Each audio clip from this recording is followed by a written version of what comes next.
Thank you. I would like to thank President Margaret Archer, the Chancellor Monsignor Marcelo Sanchez Segundo, and Professor Pierpaolo Donati, the organizer of this session, for inviting my participation. I'm actually not going to be talking about human rights per se. My task was to describe the successes and failures of democracies in combating social and cultural exclusion, which certainly bears on human rights. As I say in my paper, I found the task a bit daunting because in the United States, we don't tend to use this vocabulary of exclusion. So as the vocabulary of exclusion has its own extensive literature, I had to play catch-up. It was also something of a tall order to cover the successes and failures of democracies in general. So what I did in the paper and what I'm going to do this morning is divide my comments into 4 parts. First, I'll say something about the whole vocabulary of inclusion and exclusion. Then I will talk about progress against exclusion in the global South. From there, I'll go on to the United States as a kind of baseline for affluent democracies and conclude with the European democracies, which in comparison fare better. 2 more points before getting started. First, my paper contains a great deal of statistics. While my talk today, I will still refer to some statistics, I'm going to emphasize instead conceptual points and, being a sociologist, mechanisms. Yesterday we heard a lot about state versus market, and along those lines I found very helpful to organize my remarks what Professor Donati calls the lib-lab framework, and so I'm going to continue to do that organization today. By the lib-lab framework, Donati means the alternation or compromise between liberal and labor social policies. The liberal or neoliberal approach emphasizes market solutions to social problems and is perhaps most eminently upheld by the United States, which has been, and especially now, is without a strong labor or union movement. The lab pole of which Donati speaks is the approach favored by labor, which has historically been stronger in Europe. For its part, the global South has long been relegated to the vicissitudes of the market along a liberal approach, but with what has been called into question by the post-Washington consensus, owing in no small measure, I think, to Professor Stiglitz, there's been a turn led by the World Bank to employ not just more of a labor approach to international development, but to move at least somewhat beyond the lib-lab framework altogether. So let me begin with the vocabulary of inclusion and exclusion. Current talk of exclusion was introduced in 1974 by French Secretary of State for Social Action, René Lenoir. Lenoir spoke of the most excluded, under which category he included the poor, the mentally and physically disabled, the suicidal and drug addicted, and those otherwise marginalized. It was a time when France was preoccupied with the problem of full employment, and Lenoir's classification evoked the concern of French sociologist Émile Durkheim for social integration. Exclusion was quickly picked up throughout Europe, somewhat displacing references to poverty. From there, the framework of exclusion was adopted by the International Labor Organization, the World Bank, the World Health Organization, and the Organization for Economic Cooperation and Development. The language of exclusion has not been universally applauded. Critics consider exclusion a neoliberal attempt to depoliticize poverty. More appreciative commentators suggest that exclusion is less stigmatizing and less provocative than references to poverty, and also that exclusion opens up analysis to a more causal orientation that is multidimensional in nature. Exclusion on this view is not just economic, but social and cultural as well. The problem is that when exclusion remains identified with the most excluded, the social and cultural factors considered stay narrowly circumscribed around economics. Thus, of the multiple indicators of poverty and exclusion adopted in Laeken by the European Council, 8 specifically measure risk of poverty in different forms. Another 7 deal with joblessness or unemployment, which is also essentially economic. Life expectancy and health, also measured, are as much physical as social, which leaves schooling as the one most social or cultural category. Political participation especially has not received sufficient emphasis. It is an important lacuna because one of the factors that seems to account for progress against exclusion is political consensus on the parameters of the project. As long as political participation is incomplete, and as long as powerful social partisans aim at keeping it incomplete, full consensus cannot be achieved. In what I have to say now about the success and failures of democracies in combating social and cultural exclusion, I will stick close to what the literature identifies as the social and cultural dimensions pertaining to the most excluded, although I will talk about other things as well, like social mobility and political participation. And I start with the Global South. I'm supposed to address the successes and failures combating exclusion of democracies, but it's difficult to say which countries count as democracies. On different indices, somewhere between half and two-thirds of countries are considered at least somewhat democratic. According to the British Economist's Intelligence Unit, the United States itself fails to rank as one of the world's 19 full democracies, but only as a flawed democracy. When I turn to the United States, we'll see that this lesser designation is actually fair. In any case, for the developing world as a whole, we have no comprehensive data just on democracies. We have instead a good proxy in the data from the United Nations final report on its Millennium Goals, which in the developing world apply to democracies and non-democracies alike. The Millennium Declaration, adopted by the UN General Assembly in September 2000, identified 8 different goals for the world to achieve by 2015. A number of these goals, especially development and poverty eradication, deal with the problem we are calling exclusion in all its multidimensional nuance. Specifically, beyond extreme poverty itself, measured as those subsisting on less than $1.25 a day, according to the UN, development and poverty eradication encompass such concerns as employment and vulnerable employment, food insecurity, education and literacy, and health and access to medical care. Sensitive to social and cultural considerations, the goal also gives special attention to women and ethnic minorities.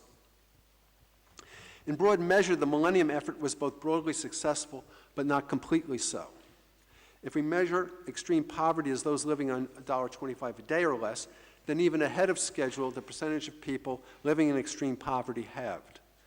Admittedly, a good part of that progress can be attributed to the People's Republic of China, which no one considers a democracy. Even so, however, there have been progress elsewhere as well.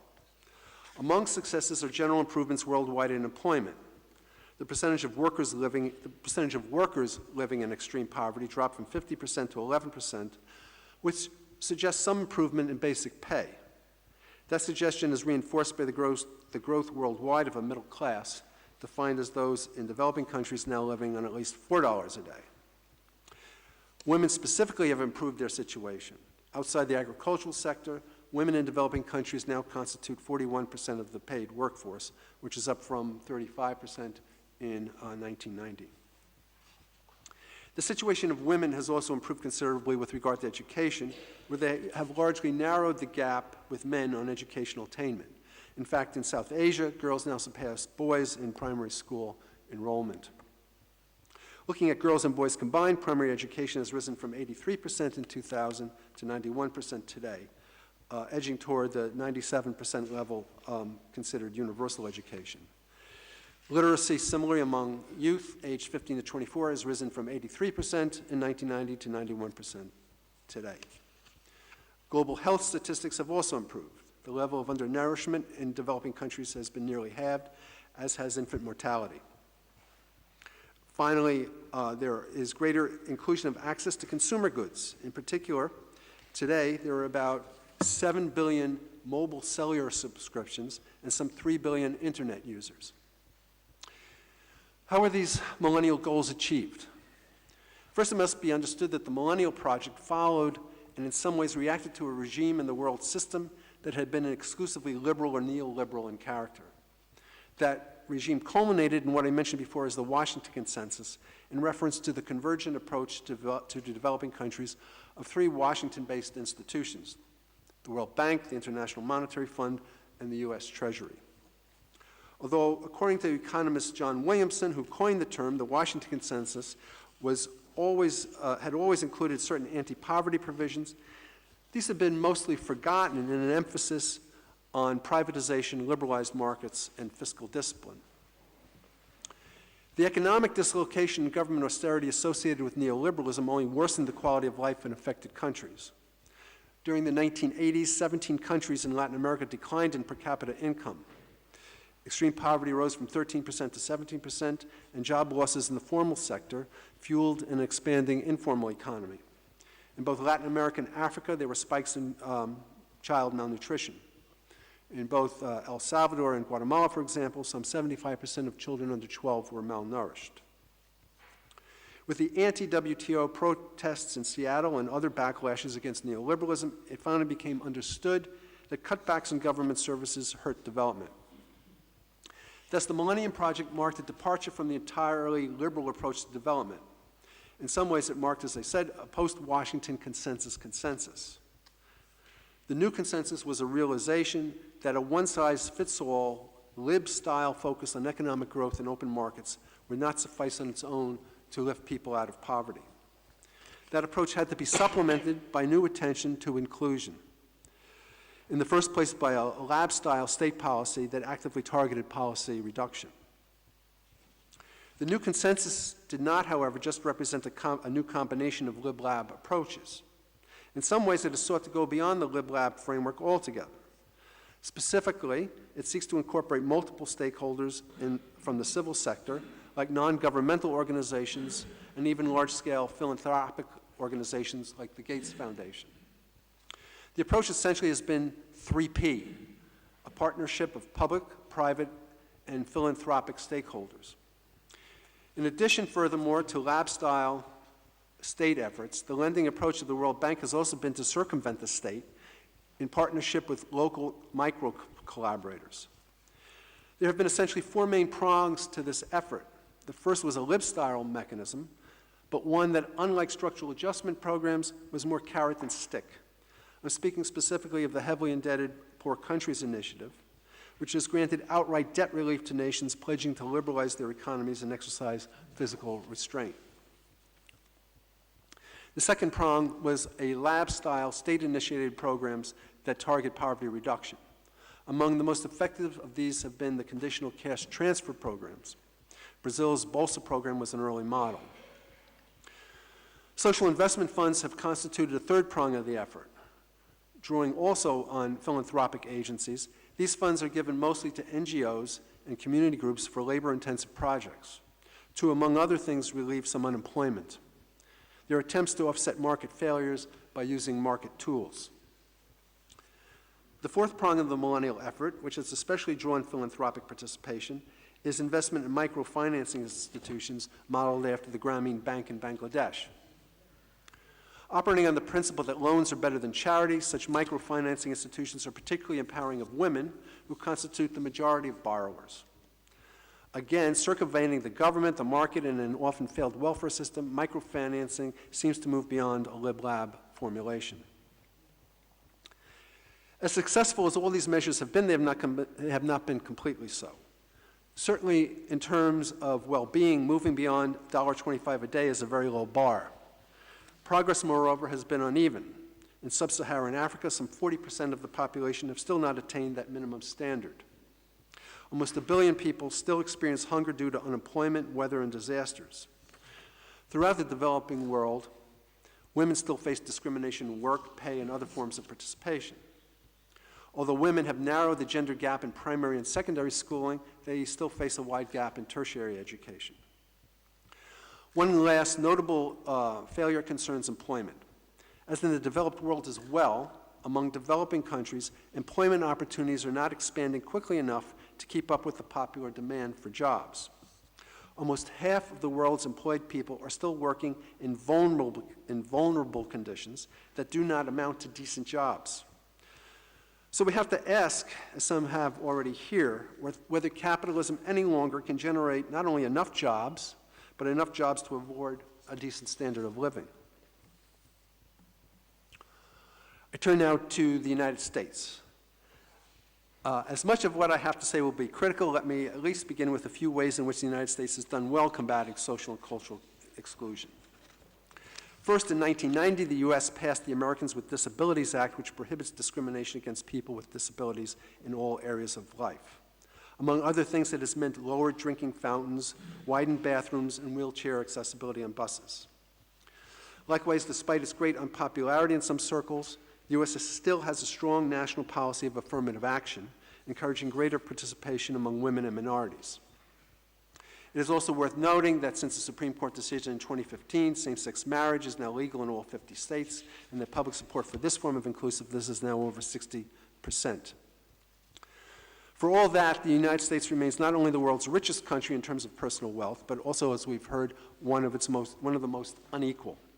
The wealth concentration in the United States is such that the top 0.1% of the population has almost as much wealth as the bottom 90%. It's a basic point of Marxian social theory that economic power translates into cultural and political power. So it has been in the United States.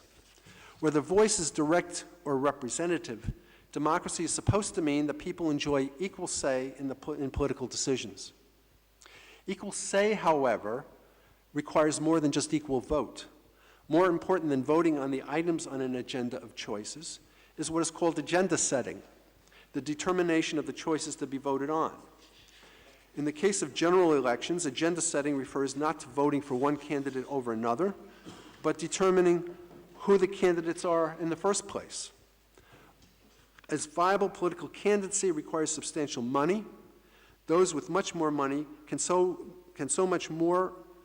participate so much more than everyone else in candidate selection that equal say for all is effectively vitiated. If so, then America is indeed seriously compromised as a democracy. The effects are apparent. The money wielded, for example, just by the Koch brothers and their associates has effectively pulled the Republican Party so far to the right that Republican congressmen are terrified of admitting that climate change is real or humanly produced. It is likewise due in large part to the unequal role of money in American politics that, as Bernie Sanders put it during the last electoral cycle, the U.S. is the only major country on earth that does not guarantee health care for all people as a right. During the initial battle over America's Affordable Care Act, or Obamacare as it is known, the insurance industry alone spent over $100 million to keep health care coverage completely private. More recently, presented with a Republican Party health care plan that would result in 24 million Americans losing their newly gained health coverage, the Republican right wing balked,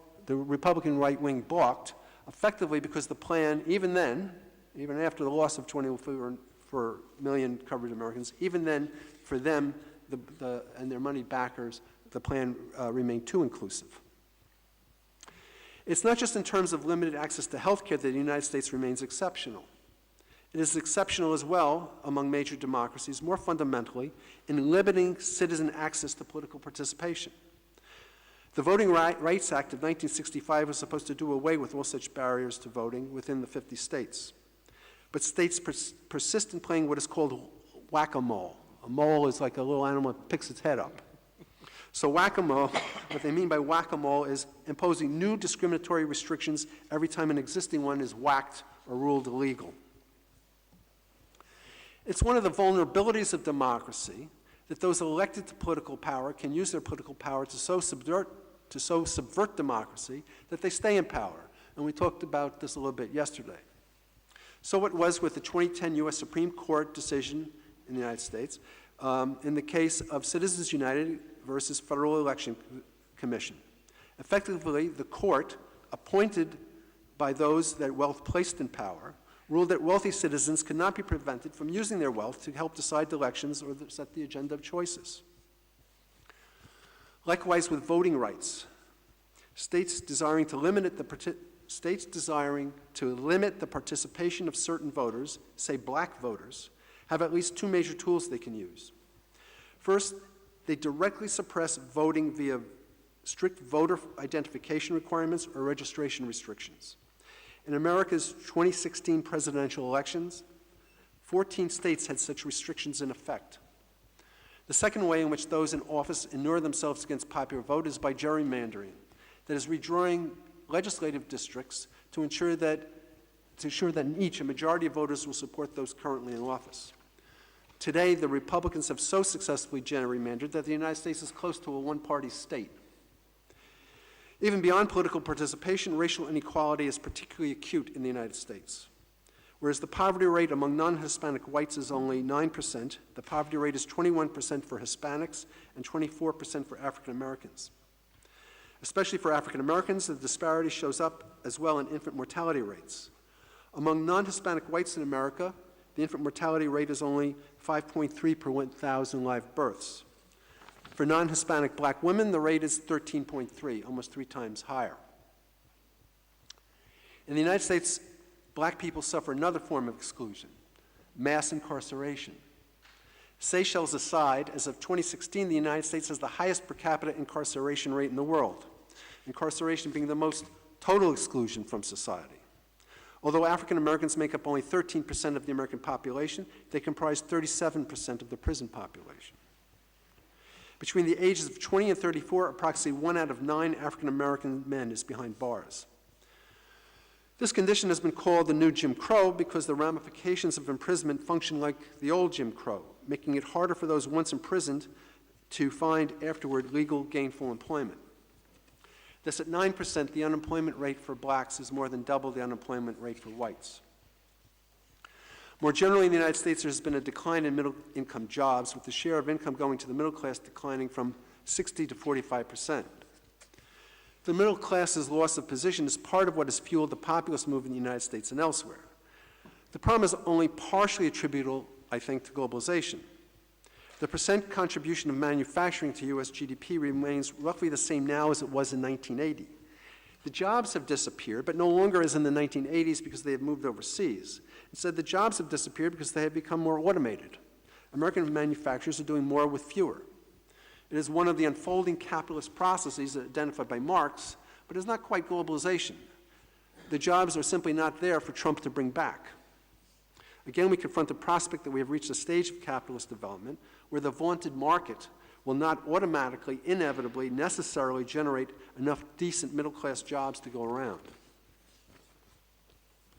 If we use the United States as a baseline, then the EU looks fairly successful at combating social and cultural exclusion. Europe does not generally experience the threats to political inclusion we find in many states of the United States. There are no outright attempts to discourage citizens from voting. Likewise, almost all Europeans are included under universal health coverage. The effect shows up in health statistics. In terms of life expectancy, the U.S. ranks 43rd in the world with a life expectancy at birth of just under 79. 19 European nations rank higher, including Spain, where the life expectancy at birth is 82, and Italy, where it is almost 83. At the other end of life, in terms of child mortality, the U.S. is outperformed by 23 European nations. From this perspective, the EU can be considered to be significantly more inclusive in terms of more years of life. Even when it comes to social mobility, 9 European nations outperform the United States, including not just the Nordic countries, but also larger countries like France and Germany. A major reason for the better performance by the EU is that compared with the U.S., emphasis on liberal market solutions, the EU is much more lab-oriented. As a percentage of GDP, most European countries spend more on their safety nets than the United States and direct more of it specifically to the most excluded. So as Professor Yash said yesterday, it's not just how much state intervention is provided, but what kind of state intervention. As a result, the taxes and transfer programs of 17 European nations do more to reduce relative poverty than do the corresponding programs in the United States. One of the signature goals of Europe 2020 is to lift some 20 million Europeans beyond the risk of poverty and social exclusion. That designation, risk of poverty or social exclusion, is a composite of 3 factors: risk of poverty, material deprivation, and or underemployment.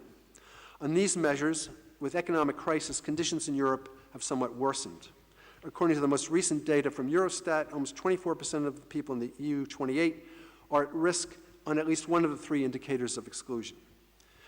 Social transfers do mitigate the risk, but that still leaves 17% at risk of poverty. Similarly, as of 2012, 20% of people in the EU were materially deprived, and as late as 2015, some 8% were severely deprived. As of February 2017, the seasonably adjusted unemployment rate for Europe stood at 9.5%, which is just over double what it is in the United States. The rate is particularly high for young people, standing at over 17%. Lack of jobs is not the only form that underemployment can take. 13% of those working are still characterized as at risk of poverty. That figure is a possible indication that the economy is not providing enough jobs with adequate pay, or at least not enough jobs with the skill level needed. Indeed, in 2012, some 17% of EU workers were low wage. The underemployment problem is no doubt partly due to a mismatch between population skills and job requirements.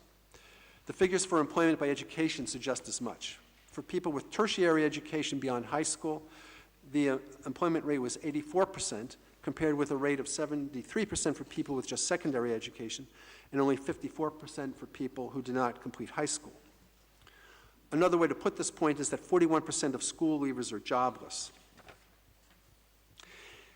Yet, regardless of how much underemployment is due to mismatches between population skill levels and job requirements, some of the problem is, again, also likely due to there just being insufficient good jobs to go around. And with a new wave of automation upon us, economic dislocation is likely to continue in the near future. It's part of the resulting insecurity among the middle classes, along with attendant cultural changes brought by immigrants and refugees, that makes indigenous reaction to immigrants and refugees so pronounced. It's perhaps the refugee issue that most reveals the need to heed Professor Donati's call to move beyond the lib-lab framework. The problem that Donati sees in both approaches, the liberal and the labor, is the replacement of human feeling by external causal mechanisms. The liberal approach yields human feeling to market forces, and the labor approach to bureaucratic rules. Under both regimes, Donati argues, we individual citizens become more socially passive, ceasing to feel our social responsibilities, and therefore abdicating our personal responsibility for the welfare of others. What Donati hopes to see, and in fact thinks he does see evolving, is what he calls a new caring society in which more social caregiving does not devolve on either the market or the political state, but is instead an expression of more ethically based organization in the civil sphere.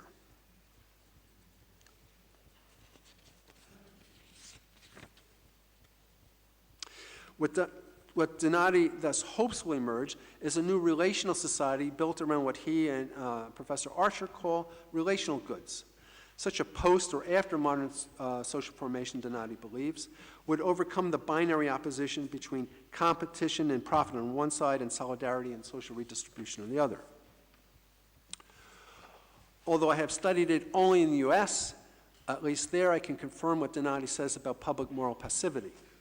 Thus I can only share Donati's hope for a new, more ethical successor to modernity. And I see I'm 2 minutes before the bell, so I will stop there. Thank you.